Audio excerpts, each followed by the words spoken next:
Hey everybody, we're making a turn-based strategy game called Heartstringer Punk Tactics, and today I'm going to show you a little bit about our environment art process. So this is the first step to any environment art. You need a blockout of the environment so that you can put the rest together.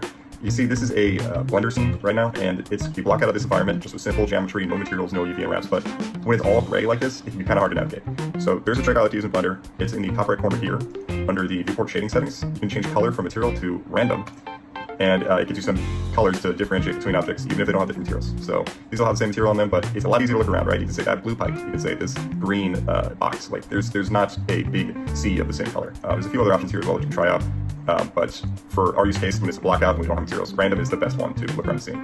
Once I brought into Unreal Engine, I realized, hey, I don't have that same benefit in Unreal. So this blockout is all just this brown color, and it's not helpful for me to see the scene. So it's just taking the lighting, there's no materials on it. So I put together my own material to make this a little easier.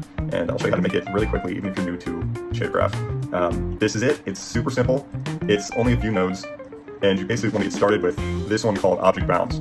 So even though these all have the same origin, and these are all just kind of rough blockouts, every part of the scene has its own bounds because they're different sizes, right? If I were to select this, you see that it's pretty large. And then if I zoom in and grab this, that's a smaller object. And that box around that object is the bound of it.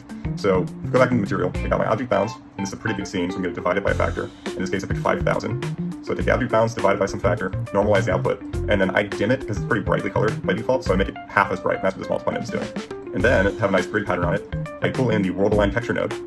I give it this texture object, and this is a default texture that comes with Unreal Engine. It's called default white grid, and it's fine for this purpose. Bring that as a texture object, and then I add a size to it. I like size of 100, it's pretty standard, and then absolute world position, and those are the only three nodes you need connected. Then I multiply this by the color, and you can see if I assign this to every one of the objects I have in the scene, this little temporary blockout object, I give it my new material, and voila, we got random colors and everything. And you probably noticed things that are the exact same size do have the same color, but there's enough variation that it makes it a lot easier to look around the scene. I can now point at this red pipe, or I can go into this green building, and it's a lot better than just looking at one big sea of the same color.